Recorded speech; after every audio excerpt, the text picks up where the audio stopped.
오늘 제가 이제 여러 신부님들 또 신도님들 수녀님들 앞에서 이제 말씀드릴 것은, 어저께는 우리 상담소를 통해서 전반적으로 들어오는 내담자들의 이야기를 이렇게 중점적으로 몇 가지만 말씀을 드렸습니다. 하루만 해도 100건이 넘게 저희가 처리를 하는데, 그런 거를 1년에 한 8만 건 정도를 저희가 처리한다고 본다면 1시간 동안에 그분들이 그 고통받고 갈등하고 마찰을 일으키고 이런 부분들에 대해서 제가 다 어떻게 상세하게 말씀을 드리겠습니까마는, 그 중에서 이제 가장 현안으로 떠오르고 있는 문제들만 말씀을 드렸습니다. 오늘 이 시간에는, 어저께는 이제 그렇게 맛배기로 말씀을 드렸고, 오늘 이 시간에는 가족법, 그러니까 가족법이라는 것이 다른 법과 달라서 우리 모두가 꼭 알아야 할 법입니다. 이건 왜냐하면 출생에서부터 사망에 이르기까지를 규정해 놓은 것이 가족법입니다. 예를 든다면 민법이라고 하는 것 중에 4편, 5편이 친족 상속편인데, 그것은 다 우리 신분관계, 즉 그러니까 부모, 자녀, 형제, 자매, 친인척 간에 벌어지는 일들을 우리가 화해나 조정으로 해결할 수 없을 때, 어쩔 수 없이 법의 힘을 빌어야 될 때 적용받는 법이 바로 이 친족 상속법인데, 우리가 일제치하를 거치면서 통칭 가족법이라고 이름이 그렇게 불려졌습니다. 그래서 그게 이제 습관이 돼서 저희도 지금 가족법이라고 하는데, 사실은 친족 상속법입니다. 근데 이 가족법, 저도 이제 쉽게 말씀을 드릴게요. 가족법의 역사가 바로 우리 한국 사회 가정의 역사입니다. 가정의 변천사입니다. 이 가족법이 1948년 재헌국회에서 일부 제정, 그러나 일제 잔재를 완벽하게 청산하지 못했기 때문에 일부 학자들은 개정이라고 합니다. 그렇기는 해도 해방 이후 처음 국회를 열어서 우리가 우리 문화와 정서에 맞게 이 가족법을 손질했기 때문에 지금은 이제 가족법 학자들이 모두 그냥 제정이라고 하자 해서 1952년에 이걸 해서 48년 국회를 통해서 시행이 56년부터 시행이 됩니다. 이것을 이제 제정이라고 하는데, 그 이후 지난 작년까지 11차에 걸쳐서 가족법이 손질을 보게 되었습니다. 그러니까 한 60여 년이라고 해야 될까요? 그 60여 년 동안에 무슨 11차례나 이 가족법이 개정이 되었는가. 그 개정이라는 것은 개정된 것도 있고 신설된 것도 있고 보완된 것도 있습니다. 그것은 다른 말로 말하면 우리나라의 한국 사회의 가정이 또는 가족 관계가 그만큼 소용돌이치면서 급격한 변화를 겪었다는 얘기입니다. 대표적인 예로 우리가 지금 작년 7월 1일부터 시행하고 있는 친권이라는 부분이 있습니다. 이게 이제 친권이라는 게 사실은 권리라기보다도 부모가 자식을 제대로 인간답게 길러서 사회인으로 20살, 성년이, 지금은 19살이 됐습니다만은 될 때까지 인격 형성과 기타 사회활동을 할 수 있도록 도와주는 겁니다. 그게 사실은 고난이라기보다는 부모의 의무요, 역할이요, 책임입니다. 그런데 이제 그러다 보니까 이 친권, 부모가 자녀에게 갖는 이 친권을 유럽이나 선진국에서는 의무, 역할, 책임이라고 하는데, 우리나라는 유독 친권이라고 했습니다. 왜냐? 부모는 자식한테 대해서 생사유탈권을 가지고 있다. 이렇게 우리가 의식화되어 있었던 것입니다. 그렇기 때문에 아이에게 무슨 일이 생겼을 때는 무조건 부모가 그 아이에 대해서 모든 것을 다 책임도 지면서 대리도 하면서 도와주면서 돌보면서, 그리고 야단조 치면서 훈계하면서, 이게 다 이 친권 속에 포함이 되어 있습니다. 한데 이제 이혼이 이렇게 급격하게 30% 35% 많아지다 보니까, 그럼 자녀를 누가 기르느냐, 이게 이제 문제가 됐죠.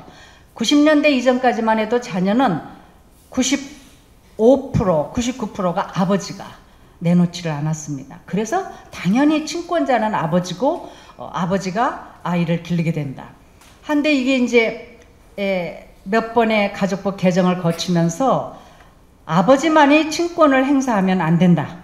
어머니와 아버지가 같이 친권을 행사해야만이, 특히 미성년이나 유아나 아동의 자녀에게서는 엄마가 아이를 좀 돌봐줘야 되는 것이 아버지보다는 좀 더 시간적인 여유도 많고 자녀 정서에도 도움이 된다. 이래서 이제 부모가 친권을 동시에 갖도록 그렇게 했습니다. 그런데 이제 그래서 이혼하는 엄마도 자녀를 데리고 가고, 가정법원에서도 거의 엄마가 원하고 아이가 원하고, 그러니까 의사표시를 할 수 있을 경우에, 그리고 엄마의 환경이 아이를 기를 수 있고, 특히나 폭력이나 정신적인 문제 또는 알코올의 문제가 있는 아버지는 절대적으로 아이를 기르기가 좀 어렵다, 이런 생각이 들어서 이제 법원에서도 엄마한테 아이를 주게 됩니다. 한데 이렇게 아이를 엄마가 기르다가 사망했을 경우에 그러면 누가 이 아이를 받아 안아서 친권자로서의 후견인 역할을 하느냐 하는 게 이제 문제인데, 작년 7월 1일 전까지는 생존친, 그러니까 만일에 양육친이 사망했을 경우에, 양육했던 부모 중 한 사람이 사망했을 경우에는 의무적으로 자동적으로 기르지 않았던 다른 부모에게 아이가 가면서 동시에 친권도 가게 됩니다. 그런데 이제 대체적으로 이혼할 때 엄마가 거의, 지금은 거의 뭐 80% 이상 가정법원에서 엄마에게 아이를 기르라고 합니다. 그러니까 친권, 양육권 이렇게 다 주죠. 물론 친권은 최근 2, 3년 전부터서는 공동친권이 이제 새로운 대세로 자리 잡아서 지금은 이제 부모가 다 친권이 있게 되는 겁니다. 한데 그렇게 되다 보니까 문제가 생겼어요. 왜냐하면 엄마가 아이를 기르다가 직장 다니면서 아이를 기르게 되면 대체적으로 이 아이를 누가 돌보냐면 외할머니나 또는 이모나 또는 삼촌이나, 아무튼 엄마하고 같이 사는, 또는 엄마하고 같이 살지는 않아도 엄마의 친정분들이 아이를 돌보게 됩니다. 그래서 아이하고 많은 유대관계가 쌓여 있는데 어느 날 갑자기 엄마가 사망했다. 그러면 이제까지 수시로 면접 교섭, 그러니까 아이도 보고 이혼은 했지만 자녀와의 관계가 원만한 아버지라면 또 상관이 없는데, 우리나라의 그 정서로 본다면, 물론 다 그런 건 아니지만 대부분의 아버지든 엄마든 간에 일단 한쪽으로 아이가 가게 되면 대체적으로 아이를 안 봅니다. 그리고 특히나 아버지의 경우에는 아이가 정서적으로 좀 혼란스럽다고 그래서 아이를 보여주지를 않습니다. 그렇게 되면 이제 엄마는 자기 형편이 여의치 못해서 안 보는 경우도 많고, 또 자기 이기적인 성격 때문에 안 보는 경우도 많고, 아버지도 그렇습니다.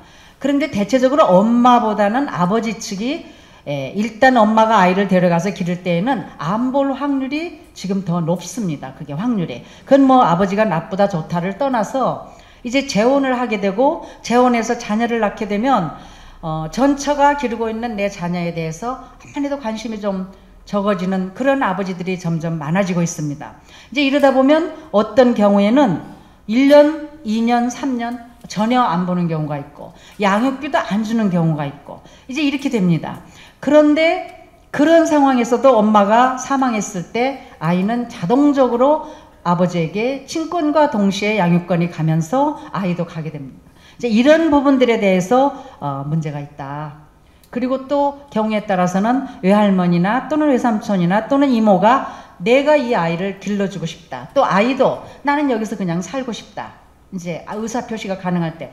이러는데도 우리 법이 그렇게 안 돼 있기 때문에 어쩔 수 없이 지금 재혼해서 자기 가정을 이루고 살고 있는 아버지에게 이 아이가 가게 됩니다.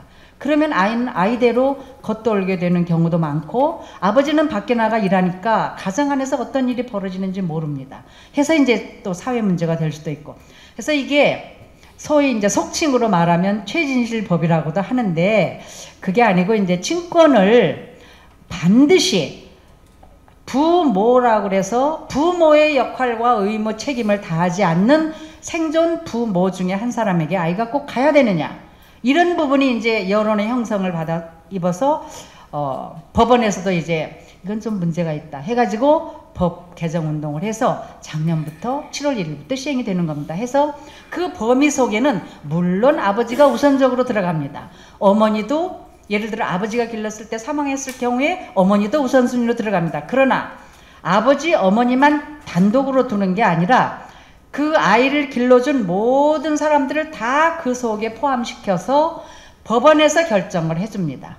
누가 이 아이를 위해서 정말 자녀 복리를 위해서 적합한 친권 양육권자가 될까, 양육자가 될까 해서 법원에서 이제 양육자를 길러주는 이렇게 이제 법이 바뀐 겁니다. 그러니까 지금 생각해 보면 과거에 이런 일은 있을 수 없었습니다. 부모면 최고지. 무슨 그 외에 뭐 이모며 조부모며 또는 삼촌이며 이런 사람들이 아이에 대한 양육과 친권을 갖게 되겠는가. 하지만 시대가 변하고 사람들의 생각이 변하다 보니까 이렇게 이제 친권에 대해서도 느슨하게, 또 입양에 관해서도 전에는 법원이 들여다보지 않았습니다. 서로 간에 갈등 마찰이 일어났을 때에도. 그러나 지금도 입양을 갈 아이의 양 부모에 대해서 법원이 아주 면밀하게 검토를 합니다. 과연 건강이며 경제며 성품이며 인격이며 이것이 과연 저 아이를 입양시켜서 기를 수 있는 충분한 부모로서의 자격이 있는가. 이제 이런 것들을 법원에서 세세히 살펴서 여러 가지 검사를 종합적으로 한 다음에 결정을 해주는 등 이렇게 이제 법이 우리나라 정서는 원래 혈연, 대단한 아주 엄청난 혈연 관계에 집착을 했었죠. 또 그것이 당연하다고 생각을 했지만 지금 이 21세기에 와서는 혈연도 중요하지만 반드시 혈연만이 그 자녀의 복리를 위해서 최상의라고 볼 수는 없는 경우도 있다. 그렇기 때문에 누가 이 아이를 맡아야 되느냐 하는 거에 대해서 법원이 들여다보고 또 그 관계인들이 들여다보고 해서 최선의 방법을 택한다. 이런 식으로 이제 법이 개정이 되는 겁니다. 이렇게 그 과거에는 우리가 상상도 할 수 없었던 일들이 이제 이렇게 법 개정 또는 신설 또는 보완을 통해서 법이 바뀌어지면서 거기에 따라서 우리 가정의 모습도 다양하게 변화되는 겁니다. 그 지금 이제 아시겠습니다만은 우리 가정의 형태가 아직도 여전히 대세를 이루고 있기는 하지만 일부 일처 자녀 부모 이것이 대세이기는 하지만 이 가정만이 전부가 아닙니다. 지금은 이혼이 높아지다 보니까 한부모 가정도 많아지죠. 이혼율이 높아지다 보니까 재혼 가정도 많아지죠. 그리고 또 물론 이제 일부 일처의 가정이 있죠. 그리고 또 최근에 사회 문제로 떠오르는 것이 비혼모의 가정입니다. 그러니까 결혼하지 않고 아이를 낳아서 기르는 거예요. 이런 일들이 지금 우리가 아무리 눈 감고 귀 막고 코 막고 안 보고 안 듣고 말하지 않으려고 해도 이게 어쩔 수 없이 벌어지는 현상이 지금 이렇고 이것은 이미 유럽이나 영미 등 다른 나라에서는 이미 이게 정착화되어서 국가가 이들을 보호하고 이들이 편안하고 안정된 환경 속에서 자녀를 기르면서 살 수 있도록 도와주고 있습니다. 그런데 우리나라는 아직 거기까지는 이제 영향력이 미치지도 못하고 경제 상태도 그러지 못해서 이거를 도외시했는데 점점 이 인구가 많아지는 거예요. 신부님들이나 또 여기 계신 여러분들께서도 그 보시면 아시겠습니다만 베이비 박스라는 그런 문제, 이것도 우리가 외면하고 지나갈 수 없는 사회 문제입니다. 그래서 이게 이제 사회가 편견을 가지고 보고 국가가 어떤 정책이나 또는 제도를 통해서 그들을 돌봐주지 않으니까 이제 가정밖에 부모밖에 의지할 데가 없는데 부모도 창피하고 그것도 뭐 쉬쉬하면서 그냥 유산을 권한다거나 이렇게 됩니다. 그런데 이제 이 아이들이 철없이 아이를 낳아야 되겠다는 생각을 하고 나와가지고 그냥 갔다가 이제 사회복지시설에 갖다 제대로 주면 좋은데 그것도 겁나고 두렵고 이제 무서우니까 일단 이제 버리는 현상이 벌어집니다. 해서 이제 저희가 사실 한 10여 년 전에 이미 저희는 그 현장에서 일어나는 일을 제일 먼저 아는 기관이 아마 우리 기관일 겁니다. 상담으로 오니까요. 그래서 저희가 이미 10여 년 전에 이걸 이대로 두면 나중에 큰 사회 문제가 될 것이다. 그러니까 빨리 이들을 위해서 법이 마련돼야 되고 제도 정책이 마련돼야 될 것이다 했어요.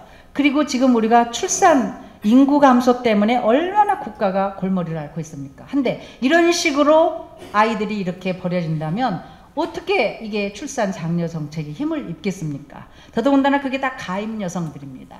그런데 놀랍게도 미성년 여성들이 너무나 많습니다. 지금 그 시설에 다 들어가 있는 거예요. 근데 어디서도 도움을 못 받는 겁니다, 이들이. 그래서 이제 10여 년 전에 그런 심포지움을 저희가 한번 한 적이 있는데 별로 호응을 못 얻었어요.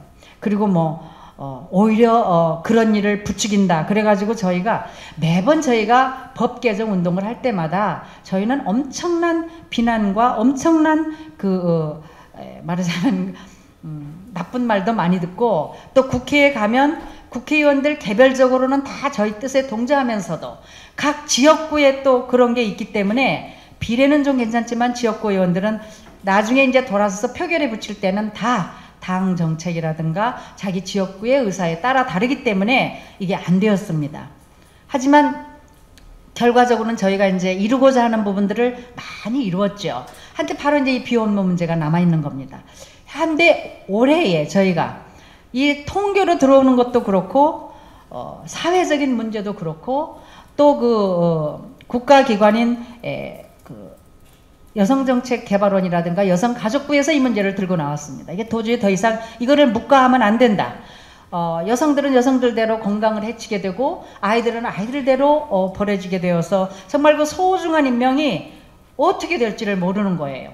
그러니까 이제 국가부서인 여성가족부가 이걸 들고 나오고 해서 저희가 지난 한 달 전, 두 달 전에 이 비혼모에 관한 법적인 권리 또 정책, 제도 이런 것들에 대해서 이제 심포지움을 했고 많은 호응을 얻었습니다. 그리고 국회에서도 가지고 오면 국회로 법안을 가지고 오면 우리가 도와주겠다. 한데 제일 잘 돼 있는 나라가 독일입니다. 독일은 결혼하지 않는 여성이 임신을 하면 국가가 3년 동안 도와줍니다. 우선 일자리를 주고 쉴 수 있는 곳을 마련해주고 아이를 임신해서 낳을 때까지 편히 쉴 수 있는 뒷바라지를 해줍니다. 경제적으로. 그리고 아이를 낳고 난 다음에 1년 이상 무상으로 도와줍니다. 그 아이에 대한 모든 건강, 그 산모에 대한 모든 건강 상태 이런 것도 다 체크해 줍니다. 그리고 일자리를 갖고 정당하게 사회생활을 할 수 있도록 뒷받침을 해줍니다. 독일이 제일 잘 돼 있습니다. 그래서 이제 우리도 거기에서 조금 벤치마킹을 해서 그렇게까지는 우리나라는 할 수 없지만 적어도 아이를 임신해서 낳는 동안 그리고 아이를 낳아서 6개월 내지 1년 동안만이라도 이거를 도와줘야 된다라는 그러한 생각을 가지고 법안을 만들어서 지금 손질을 해서 아마도 올해는 어려울 것 같고 내년 이제 3월 봄 국회, 정기국회에 지금 내보려고 합니다. 이렇게 지금 자꾸 이게 변화되어 가면서 우리 가정의 형태가 다양하게 되고 또 그러니까 이런 비혼모 가정도 있고 얼마 전에 감히 제가 제 입에 올릴 수 있을지 모르겠습니다만 교황님께서도 동성애들에 대해서도 우리가 따뜻한 시선으로 가야 된다고 말씀하신 걸 제가 들었습니다. 근데 저 자신 개인적으로 또 여기 모이신 여러분들 각자의 주관적인 생각은 다 다르실 겁니다. 또 인정하고 싶지 않을 수도 있을 겁니다. 문제는 이 사람들의 숫자도 점점 많아진다는 겁니다. 그러면 이 사람들을 이것은 비정상적이다, 옳지 않다 해서 한쪽으로 치워서 그늘 속으로 가려버리면 이게 속으로 들어가서 결국은 또 사회 문제화 될 것입니다. 그러니까 심지어는 그런 문제까지도 아직은 우리나라에서 거기까지는 가지 않았습니다만은 제가 지금 말씀드린 것은 그래야 된다라는 거라기보다도 그러한 문제까지도 국가는 정부에서는 관련 부서에서는 관심을 갖고 이 사람들이 대한민국 국민으로서 헌법에 정해진 자기의 기본적인 권리를 갖고 살 수 있도록 도와줘야 된다는 겁니다. 그런데 아무튼 이렇게 해서 이제 그게 다 가정의 형태로 나중에 나타나기 때문에 제가 지금 다양한 그런 형태가 보인다고 말씀을 드렸습니다. 그래서 이제 그 가족부 개정을 딱 보면 재헌국회 이후에 그러니까 1957년도에 이게 48년 그 국회를 통해서 통과가 됐고 58년에 공포가 됐고 60년에 시행된 법들이 있는데 그 중에 가장 대표적인 게 뭐냐면 처해 무능력 제도를 폐지한 겁니다. 그러니까 그 처해 무능력 제도라는 게 뭔가 하면 바로 3종 제도를 생각하시면 될 거예요. 여성은 60이 그러니까 아무리 늙어 죽을 때까지 자기의 권리가 없었어요. 예를 들자면 재산을 소유할 권리도 자기가 뭔가 법률 행위를 해야 할 권리도 아무것도 없었어요. 그냥 결혼하기 전에는 부모가 내 대신 내 후견인 역할을 해줬고 결혼하면 남편이 해줬고 남편이 사망하고 자식이 있으면 자식이 내 대리 역할을 해줬습니다.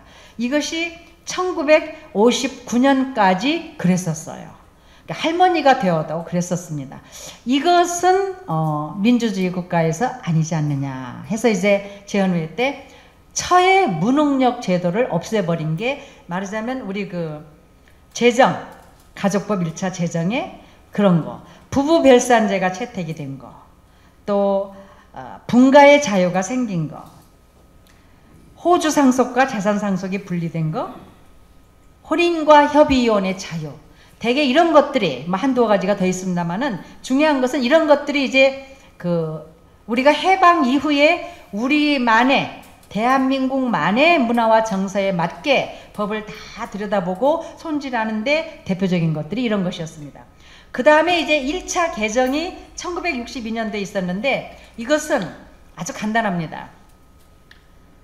둘째 아들부터서는 결혼하면 법적으로 분가하는 겁니다. 그 옛날 농경사회 시대에는 그 한 마을에 형제간들이 전부 결혼해서 고기 다 같이 살았잖아요. 그러니까 이것은 맞지 않는다 해서 이제 장남만 제외하고 둘째 아들부터서는 결혼하면 전에는 그저 분가할 수도 있고 안 할 수도 있었는데 법적으로 아예 분가가 되는 겁니다. 그러니까 서류상 떨어지는 거예요. 그때는.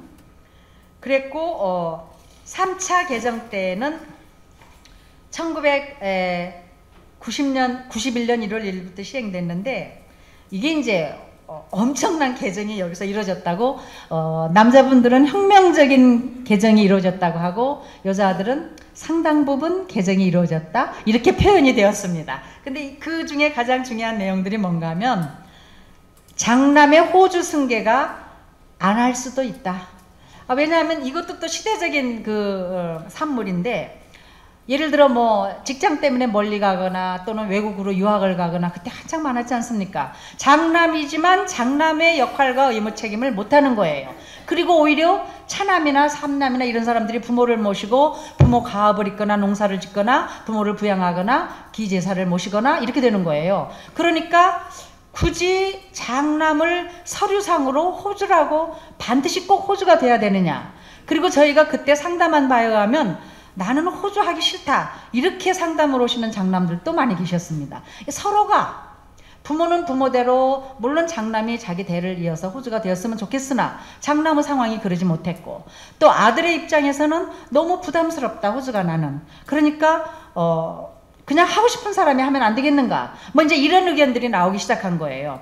그것이 여론이 형성이 된 겁니다. 이게 우리가 개정하잔다고 개정이 되는 일이겠습니까? 그런데 이게 전 그 서명을 받고 전 국민들의 호응을 그러니까 전부 다는 아니지만 많은 호응을 얻었으니 국회가 이거를 통과시켰을 거잖아요. 그래서 이제 그 90년대부터서는 장남도 내가 장남의 역할을 모두가 할 수 없다. 그러니까 차라리 내 동생을 호주를 해서 모든 걸 다 선형 봉사를 하고 부모를 모시게 하고 그러는 게 어떻겠느냐. 이제 이런 문제들이 나오게 되어서 이때 호주를 안 해도 된다. 하고 싶으면 물론 하죠. 호주를 안 해도 된다. 해서 호주 거부 가능성이 이때 생겼습니다. 그리고 친족 범위도 아버지 엄마 다 8촌까지 하는 것은 좀 시대에 맞지 않다. 8촌은 그리고 이제 아파트 단지가 70년대부터 생겼다고 그랬잖아요.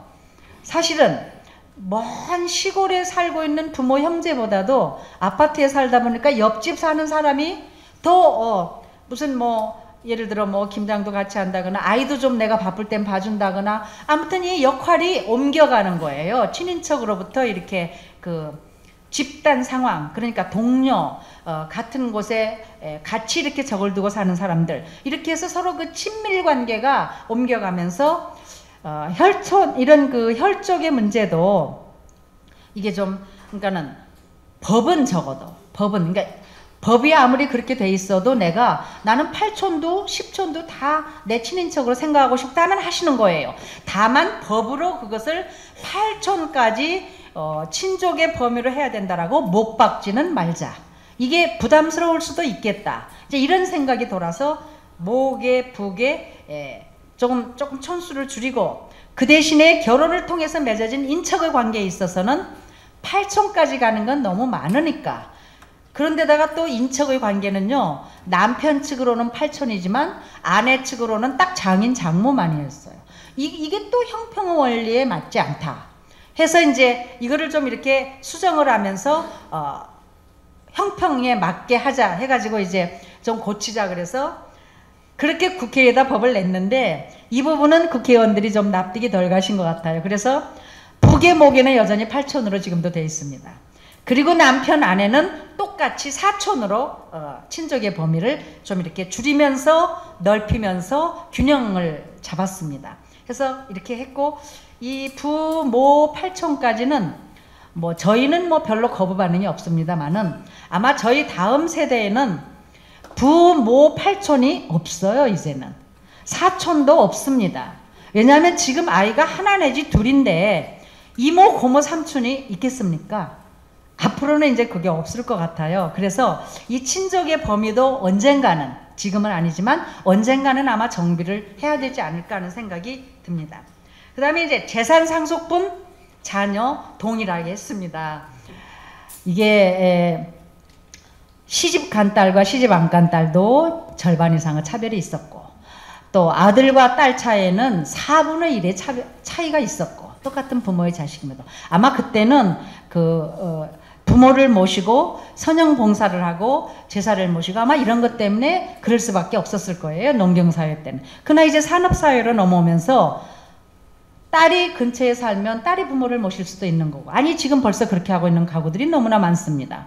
그리고 아들이 멀리 외국으로 나가 있으면 아들은 또 하고 싶어도 못할 수도 있는 거고, 그래서 이게 현실에 맞게 적절하게 이걸 이제 말하자면 합리적으로 하자 그래서 아들과 딸을 똑같이 부모가 사망했을 때 상속분을 똑같이 주자. 그리고 무엇보다도 좀 불합리했던 것은 엄마의 상속분이, 남편이 사망했을 때 엄마의 상속분이 장남하고는 3분의 1 차이가 났고, 3배가 차이가 났고, 둘째 아들하고는 2분의 1의 차이가 났어요. 이건 좀 아니지 않는가.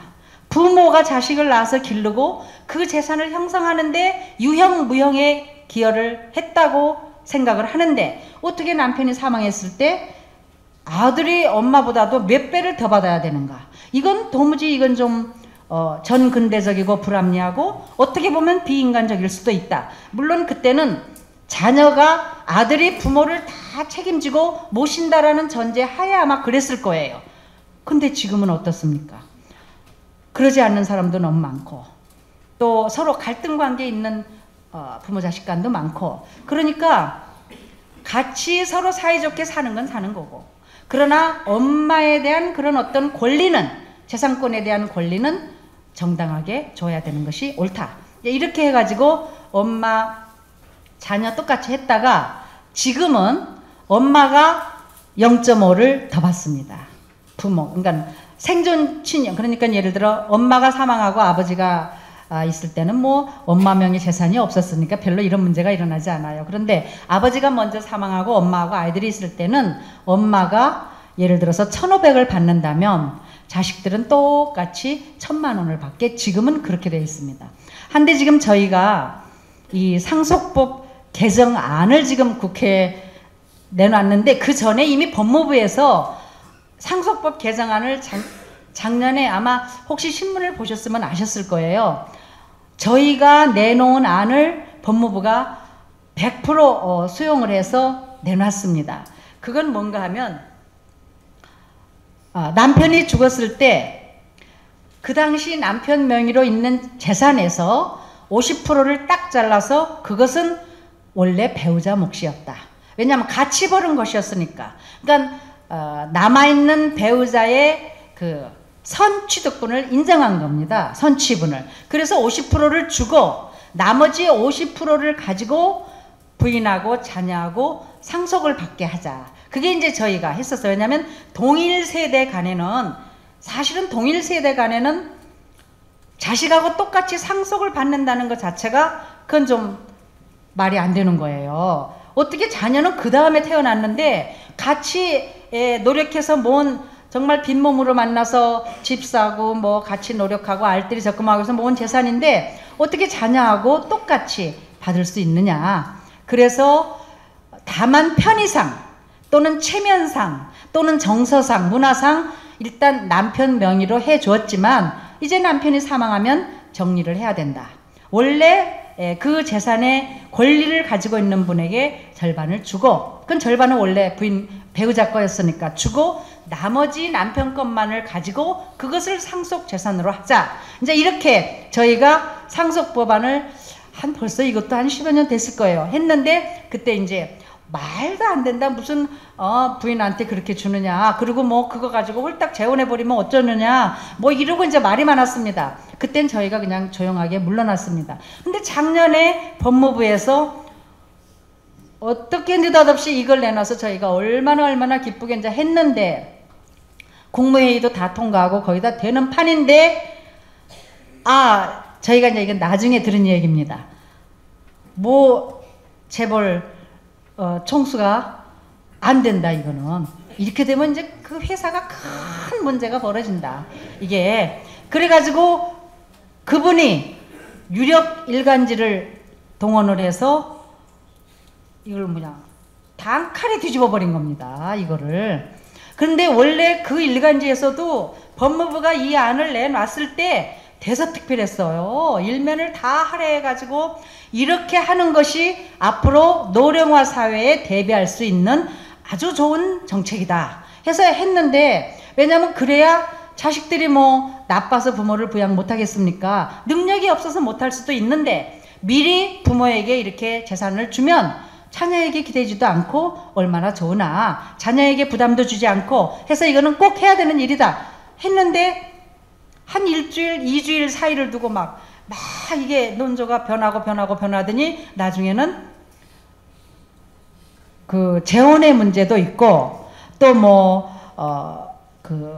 선영 봉사하고 제사 모시는데 어떻게 끝까지 남아있어. 엄마가 또 일찍 돌아갈 수도 있고 뭐 자식들이 이걸 다 가지면 그게 무슨 문제가 되겠는가. 뭐 이제 이래가지고 이게 논조가 다 바뀌어지니까 이제 법무부가 다시 또 걷어들였습니다. 이거를. 그래서 지금은 이게 이제 물밑으로 가라앉아 있는 상태인데 저희는 이제 아마 내년쯤에는 이거를 또다시 낼 겁니다. 그런데 그때에 저희가 이제 거기 단서 조항도 다 있어요. 그렇게 주지만 그렇게 선취분을 주고 예를 들어서 재혼이 문제가 된다면 그것은 또 단서 조항으로 해결할 수도 있다. 그리고 만일에 엄마가 그 재산을 가지고 있다 하더라도 엄마가 사망하면 그 재산이 또 어디로 가겠나? 또 자식들한테 또 가는 거 아닌가? 그리고 원래 자식들이라는 것은 사회생활을 할 수 있도록 부모가 길러주는 것으로 끝나는 거지 무슨 재산 상속까지 그렇게 꼭 해서 사회 전반적으로 위화감을 조성할 필요가 있겠는가? 그러니까 자꾸 빈익빈 부익부 이러한 그 사회 현상 속에서 자꾸 사회 문제가 일어나고 이런 부분에 대해서 말하자면 국민들 간에 상당히 그 위화감이 조성될 수도 있다. 그러니까 부모님들이 당신이 번 재산은 그저 자식들을 위해서 쓸 만큼만 쓰시고 나머지는 그냥 당신들이 가지고 계시다가 돌아가실 때까지 쓰고 남으면 뭐 또 나눠준다. 뭐 이제 이렇게 하는 방향으로 나아갔는데 아직은 이 부분이 배우자에게 50%를 딱 떼준다는 부분이 그렇게 우리 국민들의 마음속에는 흔쾌하게 납득이 안 가는 것 같습니다. 그런데 시간을 두고 저희가 또 계속 하려고 그래요. 이렇듯이 이게 자꾸 변하는 거예요. 자꾸 변하면서 그러니까 옛날처럼 농경사회처럼 그냥 뭐 땅 팔고 집 팔고 밥 팔고 다 팔아서 자식 그저 공부시켜 놓고 그러면 그 다음에 이제 내 노후는 보장이 된다. 그것이 내가 말하자면 노후를 살 수 있는 보험이다 라고 옛날에는 생각했고 그것이 현실적으로 효과가 있었습니다. 그러나 지금은 그렇게 할 수가 없습니다. 그건 자녀들이 도저히 그런 그 부모의 부양에 대해서 옛날처럼 그렇게 자신있게 장담을 못하는 실정입니다. 지금은 40만 되어도 벌써 회사에서 나가야 되는 상황이에요. 50까지 가지도 못합니다. 유일하게 공무원이 정년까지 자리를 지키고 있기는 있지만 다른 모든 회사, 일반 개인 회사는 50이면 벌써 다 나갈 수밖에 없는 상황이 됩니다. 그렇게 되면 다 거리로 나오게 되고 그래서 그게 노숙자로 전락하는 경향이 벌어지고 가정 파탄이 일어나고 이제 이런 문제들이 사회에서 어떤 문제가 생기면 그것이 제일 먼저 아주 첨예하게 가서 부딪히는 것이 가정입니다. 그렇기 때문에 우리가 이런 문제들을 어떤 우리의 정서라든가 저는 어떤 문화적인 그런 어떤 바탕 위에 인간관계라든가 이런 거에서만 이 문제를 해결할 수 있는 그런 시대가 지금은 어쩔 수 없이 아니기 때문에 우리 모두가 이런 상황을 받아들이면서 그 변화하는 시대에 맞게 의식도 법도 정책도 제도도 거기에 맞게 합리적으로 변화시켜야 한다고 저는 생각을 합니다. 그래서 이제 그 90년대부터 제2, 3차 개정에 그 상당히 많은 부분들이 이루어지면서 이혼한 어머니도 친권도 갖게 되고 그리고 이제 무엇보다도 이때에 우리가 좀 조금 이것도 이제 혈연 관계에서부터 벗어나기 시작한 방법인데 계모자 관계, 정모서자 관계도 이게 이제 친족 관계에서 인척 관계로 변화가 되었습니다. 그러니까 옛날에는 상처를 일찍 해서 재혼을 하게 되면 저의 아버지가 그랬다고 한다면 저의 입장에서는 계모가 되겠죠. 그러면 그 계모가 계모가 저를 싫어도 또는 제가 계모가 마음에 안 들어도 우리는 어쩔 수 없이 모자 모녀 관계로 얽혀야 되는 거예요. 정모 서자 관계도 마찬가지입니다. 남편이 밖에 나가서 다른 아이를 낳아가지고 들어왔을 때 그 아이하고 이 부인하고 사이에 정모 서자 관계가 얽혀지면 무슨 문제가 생기냐면 두 가지의 문제가 생깁니다. 하나는 상속의 문제가 생기고 하나는 부양의 문제가 생깁니다.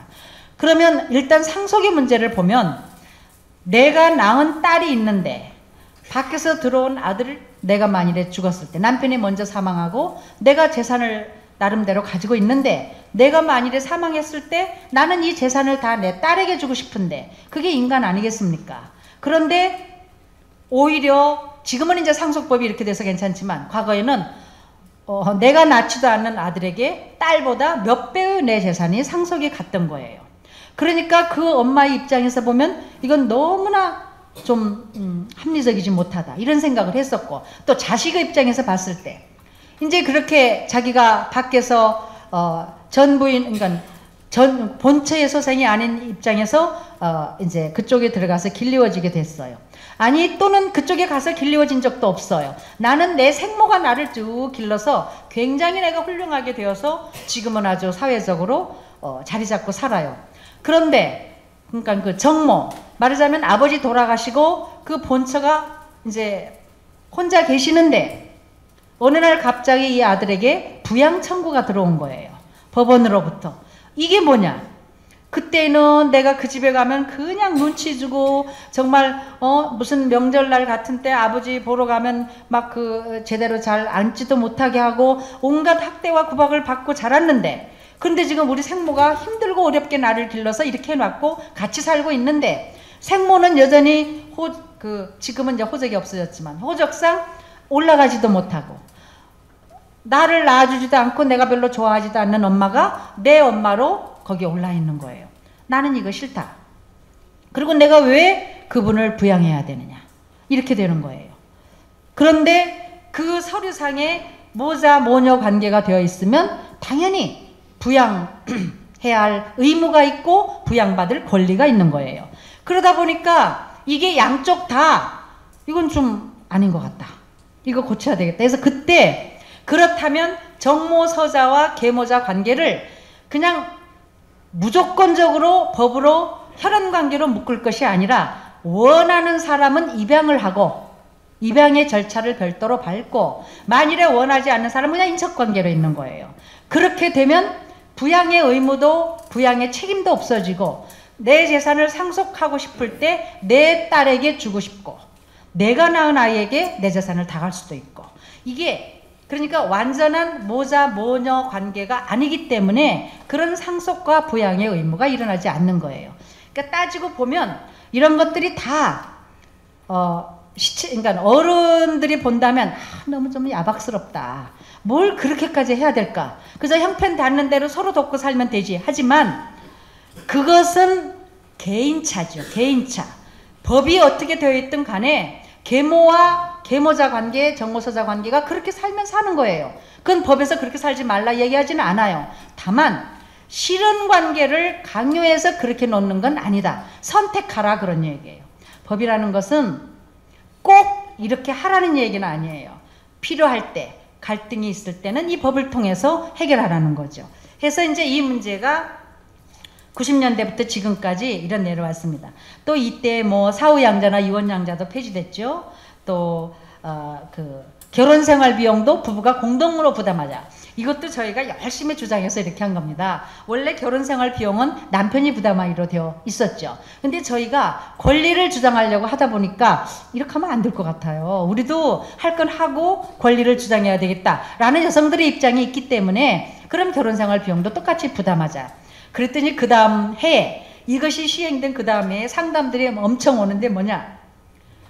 남편이 당장 생활비 내놓으라 한다. 나는 전업주부인데. 어떡하냐 나는. 왜 법을 이렇게 고쳐서 우리를 이렇게 힘들게 하느냐. 그게 무슨 소리냐. 남편 데리고 와라. 남편 왔어요. 당신 가사노동은 어떻게 할 거냐 그럼. 밥하고 빨래하고 아이 기르고 살림하고 만일에 당신이 아내한테 내가 월급권도 갖다 줬으니 생활비를 내놓으라 라고 말한다면 굳이 그렇게 말한다면 그럼 우리도 할 말이 있지 이쪽도. 왜냐? 그럼 그 값은 어떡하냐? 그 값은 그러니까 그렇게 따지지 말고 월급 갖다 주고 그리고 다 하고 적금 들고 그렇게 하는 거지. 법이 그렇게 됐으니까 생활비 내놔라. 이건 무슨 사춘기 아이들 어긋장 나는 것도 아니고 이건 말이 안 된다. 이제 이런 일들이 사실 그때 좀 있었어요.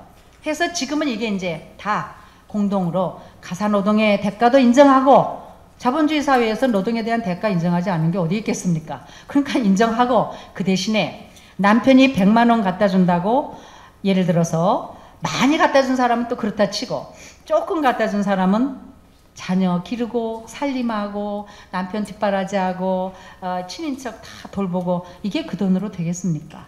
그 다음은 사랑인 거예요. 그건 애정인 거죠. 또는 모정이고. 그러니까 그걸 그렇게 따지기 시작하면 참 서로가 삭막해지는 거죠.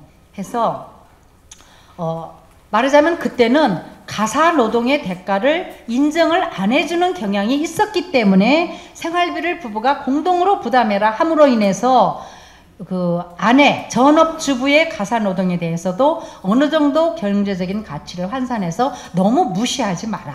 너 집안에서 맨날 하는 게 뭐냐. 이게 뭐가 이제 이혼할 때 이런 얘기가 많이 나왔다고 합니다. 위자료나 이거 재산분할 결정할 때 너는 전업주부라 한 게 뭐냐. 네가 뭐 맨날 집에서 내가 벌어다 준 돈 가지고 먹고 놀고 자고 그랬지 뭐. 그런 얘기가 자꾸 나오다 보니까 그게 아니다. 집에서 살림하는 게 먹고 놀고 자는 게 아니다. 그것은 아이도 기르고 하는 게. 그러니까 이런 거를 좀 마음속으로 생각해 줘라. 돈으로 달라는 얘기가 아니라 이것도 하나의 당신이 밖에 나가 직장에서 일한다면 나도 가정에서 이런저런 정말 24시간 이거는 풀타임이죠. 일을 하고 있다. 그러니까 그것도 경제적인 가치로 환산한다면 결국은 우리가 같이 공동으로 생활비를 부담하는 결과가 되지 않느냐. 이런 차원에서 이제 이런 문제가 발단이 된 겁니다.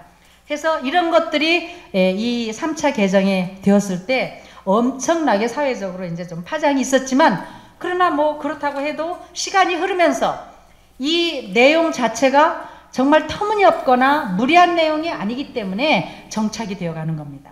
그리고 이제 4차 개정에 그렇게 뭐 4차 개정은 별로 그렇게 중요한 게 아닙니다. 그리고 5차 개정에 이제 드디어 가장 중요했던 호주제가 폐지됐습니다. 이 5차 개정은 2005년도, 예, 원래 이것은 2003년도에 헌법재판소에서 불합치 결정이 먼저 났어요. 아시다시피 법이라는 게 국회에서 바뀌어야 되는데 국회가 하도 이걸 안 해줘서 저희가 헌법재판소에다 위헌심판 제청을 했습니다. 이거는 사실 저희가 국회를 무시한 처사예요. 근데도 수십 년 동안 냈는데도 이게 안 됐습니다. 1956년부터 내기 시작한 거예요, 이거를. 왜냐하면 이게 있음으로 인해서 남성분들도 너무나 고통을 많이 받는다. 지금은 그 무거운 짐을 어깨에 지고 혼자서 그 역할을 다 할 수도 없는데 그 호주라는 그런 짐을 정말 아무 그 실체도 없는 걸 어깨에 지고 가면서 너무나 힘들고 부담스럽다. 의무감, 정신적으로 부담스러워서 이걸 내려놔야 된다. 그러니까 호주라는 걸 따로 두지 말고 부부가 다 주인이 되어서 가정을 이끌어 가야 된다. 라는 그런 뜻에서 저희가 이제 한 40년 만에, 그러니까 이게 이제 헌법재판소 위헌심판 제청 신청을 내서 헌법재판소에서 불합치 결정을 내니까 어쩔 수 없이 그 2년 후에 국회에서 이거를 통과시킨 겁니다. 그땐 국회의원에서 아마 거의 만장일치로 통과했을 거예요. 어떻게 더 이상 버틸 수가 없는 상황이었습니다. 그래서 호주제가 폐지가 되었습니다. 이게 이제 폐지가 되면 영국이나 일본이나 뭐 이렇게 생각하시면 될 거예요. 영국의 여왕, 지금 우리나라의 그때 호주는 또 일본의 천황, 아주 상징적인 그런 거지만 그래도 마음속에 그런 게 있었으면 좋겠다는 생각을 가진 분들이 계셨고 저는 농경사회 때는 이게 반드시 필요했다고 봅니다. 하지만 이제 산업사회로 넘어오면서 핵가족화되면서 가족들이 뿔뿔이 흩어지면서 저 멀리 있는 호주가 예를 들어 뭐 집안을 가족 구성원의 집에 들어오고 나가고 가족 구성원의 잘못이 있을 때는 훈계하고 징벌하고 가족 구성원들을 다 먹여 살리고 이게 호주의 권한이에요. 어떻게 하겠습니까 이거를. 가장이라는 게 있는데 가장 세대주가 있잖아요. 이 사람들이 다 자기 가족을 먹여 살리고 있는데 저기 시골에 계신 이제 연만하신 아버님이 호주라고 해서 어떻게 다 일일이 그거를 다 관리하겠어요. 그러다 보니까 의무, 역할, 책임이 안 따르는 이 상징만의 이 제도가 오히려 그 가족 구성원 간의 어떤 갈등과 마찰을 일으키고 위화감을 조정하고 그리고 가정을 파탄시키는 결과까지 오게 되는 상황이 발생한다. 그러니까 이제 우리도 마음속에 그걸 담고 뭐 지금도 호주를 두고 싶으면 두는 거예요. 다만 법에서는 이 부분에 대해서 정리를 하는 것이 맞지 않겠나 이런 생각으로 했는데 국회에서 이거를 만장일치로 이제 통과를 시킨 거예요. 그러다 보니까 이제 이거에 의해서 동성동본 금원 조항이 809조 1항 동성동본 금원 조항이 근친혼 금지로 바뀌었죠. 그리고 이때 이제 이혼 시의 자녀 양육이라든가 면접 교섭에 대해서도 구체적으로 내용을 정하게 됐죠. 그리고 이때 가장 중요한 게 뭔가 하면 친양자 제도라는 것이 이때 생겼습니다. 이게 이제 친양자 제도가요, 사실은 독일하고 불란서에서 자녀 복리를 위해서 그러니까 우리나라는 입양을 했다가도 입양을 하면 성과 본이 같이 가지를 않아요. 제가 김씨인데 이씨 아이를 입양하면 그 이씨 성을 가지고 저에게 입양이 됩니다. 그러니까 원래 그 어떤 가족의 어떤 동질성, 가족의 어떤 유대감 이런 것은 그 성과 본으로 우리나라는 그게 정서나 문화적으로 이게 이제 그 단결되고 일체감을 가져왔는데 이게 입양을 하다 보면 성이 달라요. 그러니까 사실은 양부도 생부와 똑같은 법적인 권리 의무 효과를 갖는데 외형적으로는 좀 아이가 자라는데 문제가 있었어요. 그리고 또 그 입양을 했다가도 마음에 들지 않으면 부모가 마음대로 그냥 파양을 해버리는 경우도 있고 또 그냥 그러니까 생모가 입양을 해놓고 계속 이렇게 연락을 하면서 이렇게 이중적인 생활을 하게 되는 경우도 있었고 또 이 자녀의 입장에서 볼 때에는 양쪽 다 부양의 의무가 생기는 거예요. 입양 부모에 대한 부양 의무, 생부모에 대한 부양 의무. 너무 부담스러워요. 이런 또 상담들이 많이 오면서 문제가 생겨요. 그래서 이 문제를 어떻게 해결을 하나 저희가 많이 고민을 했는데 마침 대륙법, 저희가 이제 대륙법의 전수를 받아서 지금 법제도가 운영이 되고 있는데 독일이나 불란서에서 1960년대에 많은 연구와 노력 끝에 친양자 제도라는 걸 만들었어요. 이건 뭔가 하면 입양을 하면 완전히 이건 자녀 복리만을 위한 겁니다. 전에 우리 입양은 혈통을 잇기 위한 입양이었어요. 대를 잇기 위한 입양이었어요. 근데 그것은 자녀 복리에 그렇게 도움이 안 된다. 정말로 자녀의 복리만을 위해서 어떤 제도나 법을 도입해야 되는데 그게 뭔가 하고 세계적으로 연구를 해봤더니 독일에서 불란서에서 1960년대에 친양자 제도를 해서 만일에 입양을 하게 되면 성과 본도 양부모의 성과 본으로 갖게 됩니다. 그리고 입양한 그때부터 친생 부모와는 완전 단절이 됩니다. 물론 친생 부모가 원했을 때 얘기죠. 완전 단절이 됩니다. 그래서 내가 낳은 친 아들 딸처럼 아이를 기르는 거예요. 철저하게 기릅니다. 그리고 그 사실은 나중에 아이가 원할 때 물론 보여주지만 그 공부, 소위 공적인 그 장부요. 공부라는 것을 아무한테나 보여주지 않게 되어 있습니다. 그래서 철저한 신변 보호, 비밀 보장 이렇게 해서 그 아이를 하기 때문에 그 대신에 굉장히 까다롭습니다. 조건이. 그리고 그 친양자 부모가 될 사람에 대해서는 정말로 철저하게 점검을 법원에서 해서 완벽하다고 생각하면 주는 거예요. 해서 이제 저희도 그러면 우리도 친양자 제도를 도입하는 게 좋겠다. 해서 저희가 이제 심포지움도 열고 간담회도 열고 토론회도 하고 이걸 했습니다. 해서 냈는데 이때 이 친양자 제도가 드러난 거예요. 근데 저희는 그때는 20살이 성년이었으니까 성년자 미만, 이 미성년 자녀의 경우에는 다 원할 때 부모가 원하고 자신이 원하고 양부모가 원할 때 3자가 다 원하는 경우에 그렇게 하자 그랬는데 국회에서 절대로 그건 나이가 너무 많아서 안 된다.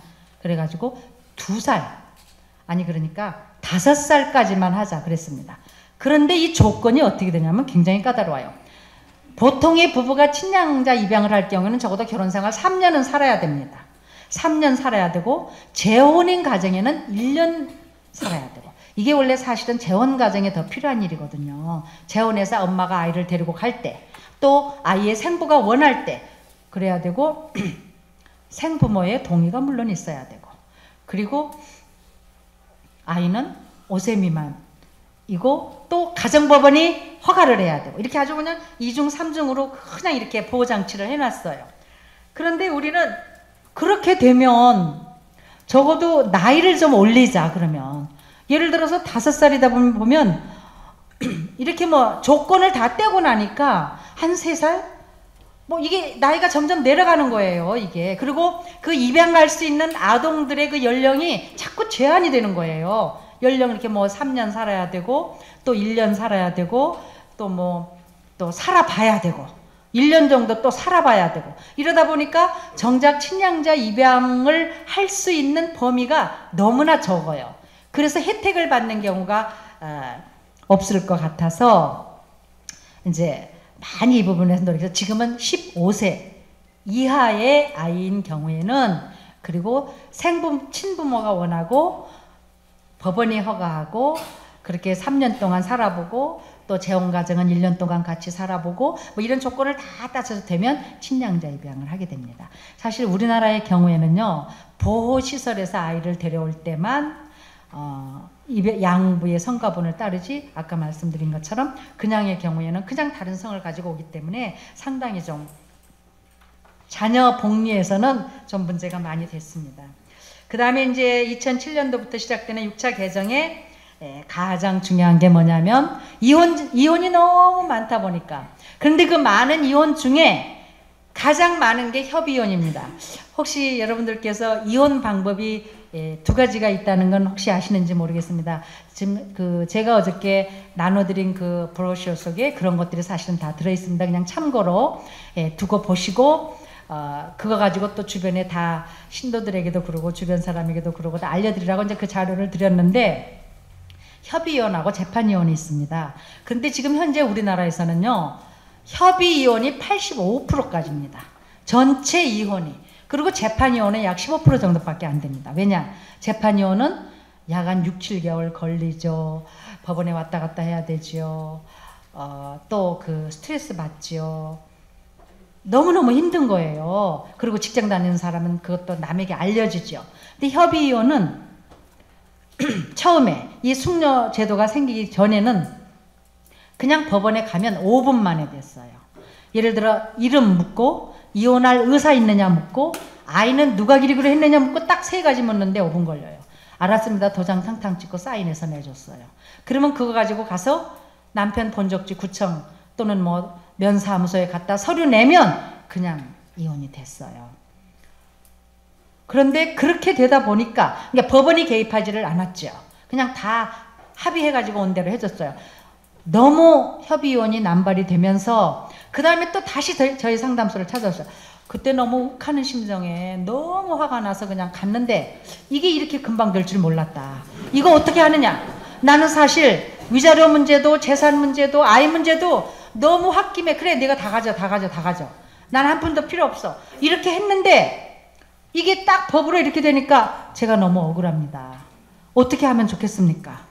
또 남편은 남편대로 사실 저도 이혼할 마음은 없었습니다. 아내가 너무 바락바락 대들어서 어쩔 수가 없어 홧김에 그냥 가자. 그래서 갔더니 즉시해서 그냥 오전 10시에 접수시키면 오후 3시에 가면 이렇게 해줬어요. 야, 이거 문제가 있다. 이거 좀 어떻게 정비를 할 수 없나 해가지고 이혼 숙녀 제도라는 걸 만들었어요. 그래서 좀 생각할 기간을 갖자.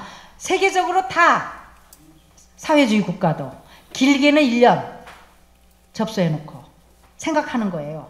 그리고 짧게는 3개월, 6개월 다 있습니다. 근데 그냥 가만히 혼자 앉아 생각하는 얘기가 아니고 내가 정말 이혼을 해야 되는가? 내 입장이. 정말 이게 이혼할 상황인가? 그러면 이혼하게 되면 아이는 어떡할까?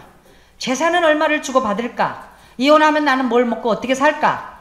또 내가 만일에 이혼하게 되는 경우에 아이는 내가 기를 수 없는데 그러면 아이를 내가 볼 수 있을까 없을까? 이런 것들을 그 기간 동안에 다 생각하고 전문가의 의견을 들어서 다 충분히 검토하고 준비한 다음에 하라는 거예요. 법원에서 날짜를 주거든요. 해서 이제 우리나라는 3개월 정했어요. 미성년 자녀가 없는 경우에는 1달 동안 생각해 보는 거예요. 그리고 미성년 자녀가 있는 경우에는 석 달. 그러나 그럼에도 불구하고 재판 6, 7개월 걸려 또 경우에 따라서는 고등법원, 대법원까지가 그러면 엄청나게 걸리죠. 그런 거보다는 협의위원이 그래도 쉽고 간단하고 편하다. 그래서 협의위원이 지금도 거의 80%, 75%, 80% 그래요. 그래서 이제 이 협의위원이 쉽고 편하고 빠르고 좋긴 좋지만 혹 후회하는 경우가 있다. 그랬더니 이제 일부 여성 단체에서는 왜 이혼할 자유를 막느냐. 그래서 이제 또 저희가 또 참 샌드위치가 됐었습니다. 사실 지금 여러분들께서 제 말을 들으면 저렇게 너무나 급진적으로 나가도 되나 생각하실지 모르겠는데요. 사실 저희들은 여성 문제를 다루는 게 아닙니다. 가족 문제를 다루는 거예요. 가족 문제를 다루다 보니까 그 내에 여성 문제가 있더라고요. 가족의 문제가 여성의 문제였어요, 과거에는. 지금은 뭐 남성의 문제도 들어있지만.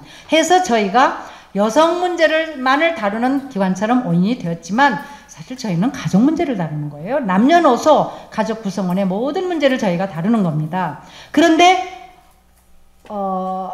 나이 드신 분들은 분들대로 저희를 막 조용하게 잘 살아가는 가정을 괜히 그냥 흔들어가지고 풍비박산을 만든다. 이렇게 또 오해를 받았고요. 호주제 같은 거 폐지할 때. 또 이쪽에서는 그렇게 개량적으로 나가면 어떻게 양성평등한 민주주의 사회가 오겠느냐. 그러면 안 된다. 또 이렇게 나가고 사실 저희 고민이 많았습니다. 그렇지만 저희는 양쪽에서 어떠한 그 비난이나 또는 그런 문책성 발언이 있더라도 저희는 이것이 바르고 합리적이라고 생각하면 밀고 나가죠. 이 가족법의 6차, 7차, 8차 이게 전부 이제 거기에서부터 비롯된 얘기들인데 이런 것들이 11차까지 오게 된 데에는 그런 그 나름대로의 판단이 있었던 거예요. 판단. 흔들리지 않는 판단. 어디서 비난이 좀 들어온다고 어휴 무서워라. 그럼 이쪽으로 가야지. 또 어디서 좀 찬성한다고 좋아라. 이쪽으로 가야지. 그것은 바람직하지 않다고 봅니다. 그건 사회 문제도 마찬가지고 국가 경영도 마찬가지라고 저는 생각을 합니다. 뭐 그건 어쨌든 그건 그 사람들이 알아서 할 일이고 저희는 가정의 문제에 있어서 가족 구성원들 개개인의 복리 그리고 행복 그리고 그분들이 누구라도 어떤 성별에 의해서 또는 뭐 그 연령에 의해서 남녀 또는 뭐 종교에 의해서 이런 계파에 의해서 이런 그 어떤 불이익을 받고 어떤 법에 정해진 어떤 자기의 기본권을 침해당하는 일은 없어야 된다고 생각하는 게 저희들의 기본 자세이기 때문에 이렇게 이제 법 개정을 통해서 우리가 할 수 있는 일은 이거밖에 없어요. 우리가 무슨 뭐 돈으로 나눠줄 수도 없는 거고 우리가 사람의 마음을 움직일 수도 없는 거고 우리가 할 수 있는 것은 법이나 제도나 관습이나 이런 것들을 그 시대에 맞게 또 그 시대 국민들의 의식에 맞게 변화시키고 개정해서 그분들이 편리하게 안정되게 건강하게 행복하게 살 수 있는 토양을 마련해 주는 거 그게 저희들이 할 수 있는 일이라고 생각했습니다. 그 다음에 이제 그 7차, 8차, 9차는 뭐 그렇게 크게 지금 그 9차의 생존권, 친권, 자동부활 폐지가 아까 제가 설명드린 바로 그런 겁니다. 자동적으로 가지는 않는다는 거예요. 그리고 10차 뭐 이거는 그냥 뭐 그렇게 크게 중요하지 않습니다. 그리고 그러니까 작년에 7월 1일 된 게 이제 그 입양의 국가가 들여다본 거 그리고 이제 성년 후견 같은 거 작년 7월 1일부터 해서 말하자면 미성년자만 한 게 아니라 어른들도 성년 후견을 붙여서 특히나 왜 이런 분들 계세요.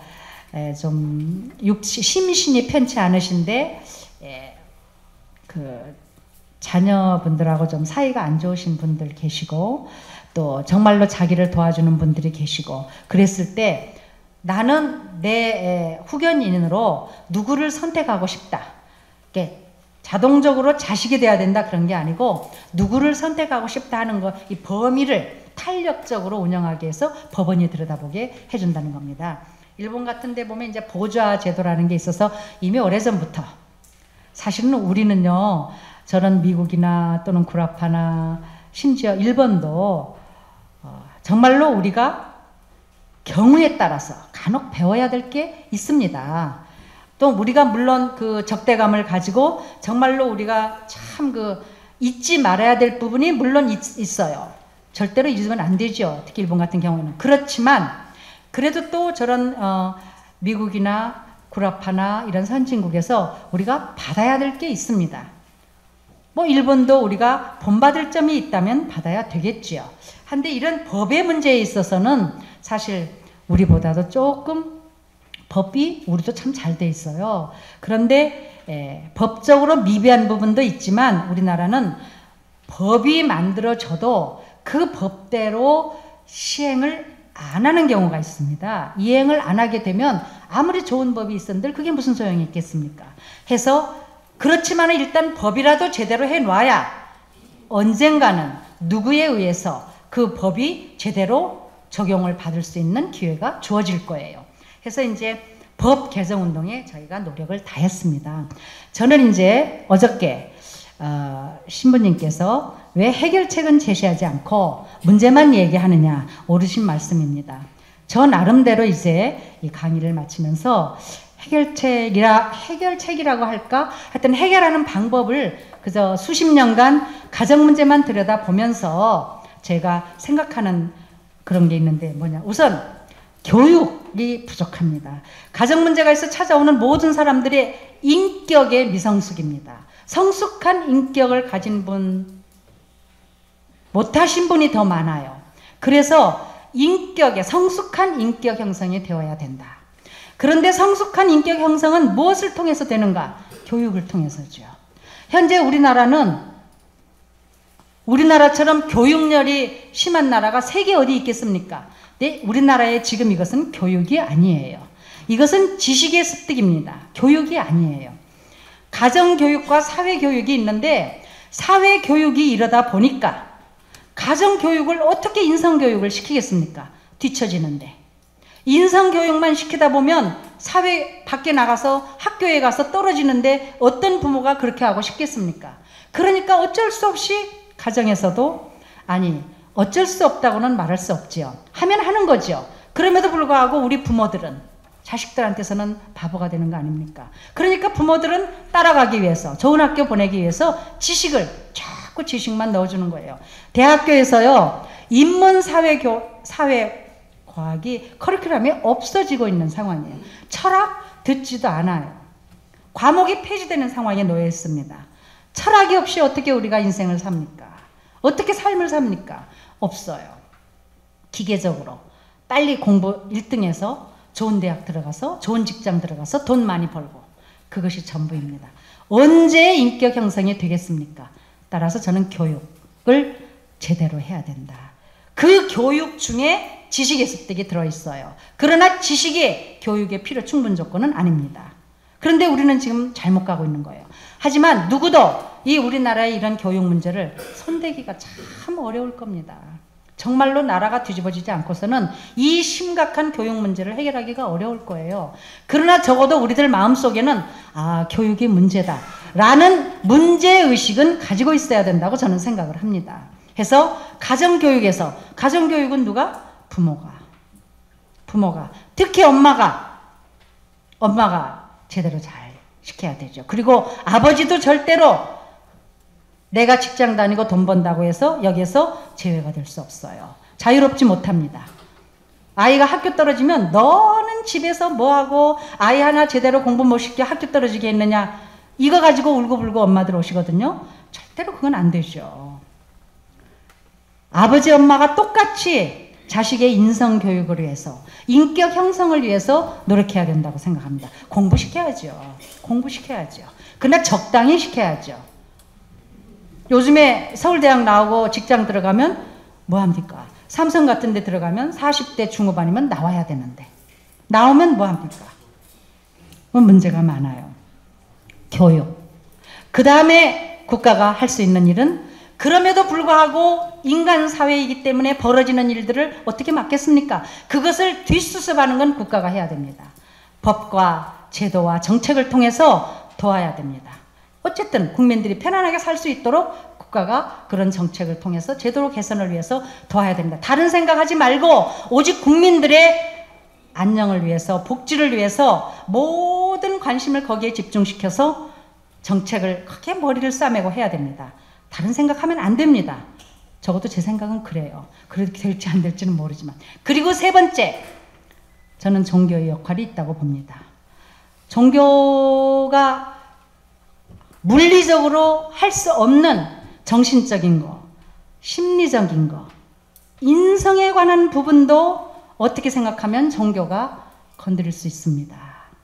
변화시킬 수도 있습니다. 그런데 죄송하지만 오늘의 종교는 그런 역할을 제대로 하고 있지 못하다고 저는 생각합니다. 제가 오늘 여기에 와서 그렇다는 것이 아니고 그래도 캐톨릭은 거기서 빠진다고 저는 보죠. 완전히 빠질 수는 없을 거예요. 완전히. 왜냐? 그것은 빠진다고 생각하는 것은 뭔가 하면 우선 수가 적어요. 그러다 보니까 왜 그렇지 않습니까? 수가 많은 학교 말썽 부리는 애들도 많고 수가 많은 학교 문제아도 많고 여러 가지 그 불미스러운 일들이 많습니다. 그런 부분도 있고 또 기본적으로 아직은 그저 제 생각은 그래요. 여기 아니라고 해도 다른 곳에 가서도 저는 그렇게 말할 수 있습니다. 캐톨릭의 경우에는 조금 덜 완전하게 그렇게 되지 않았다라고 말씀드리는 건 제가 잘 모르겠고 그래도 이렇게 사람들의 입에 오르내릴 정도는 아니다라고 말씀드릴 수 있지만 일부 다른 종교에서는 오히려 인간의 인성을 나쁘게 갈 수 있을 정도로 일부, 이건 일부입니다. 그렇게 아주 촉구하는 경향도 없지 않아 있습니다. 저는 종교가 정말로 위기의 가정, 오늘날 우리 사회가 굉장히 지금 가정이 위태롭습니다. 사실은 가정이 위태로우면 아무것도, 사회도 국가도 발전 없습니다. 가정이 건강하고, 근데 저는 건강한 가정만이어서 되는 게 아닙니다. 민주적이고 건강한 가정이어야 됩니다. 가족 구성원 모두가 각자 자기의 권리와 의무와 역할, 책임을 자유로운 상황에서 표현할 수 있어야 됩니다. 그런 가정, 그것을 저는 건강한 가정이라고 합니다. 민주적이고 건강한 가정을 이루는데 종교의 역할이, 눈에 보이지 않는 역할이 저는 참 크다고 생각을 합니다. 그리고 저희가 정신적으로 지치고 힘들 때 찾는 게 어디입니까? 종교입니다. 그래서 예를 들어 신부님하고 또는 목사님하고 또는 스님하고 이 얘기를 하면서 내 고민을 털어놓고 거기에서 뭔가 이 해결책을 얻고, 물론 완벽한 해결책은 누구에게도 없겠죠. 그렇지만 교육을 통해서, 국가의 어떤 도움을 통해서 해결하지 못한 어떤 눈에 보이지 않는 마음의 병을 종교를 통해서 고치고, 그리고 한 걸음 더 나아가서 인격, 잘못된 길을 가고 있는 사람들에게, 또 잘못된 욕망을 가지고 자기 자신을 벼랑 끝으로 모으는 사람들에게 말 한마디를 통해서, 설교를 통해서, 행동을 통해서 그분들을 치료해주고 변화시켜줄 수 있는 힘을 저는 종교가 가지고 있다고 생각을 해서, 이 삼위일체가 되어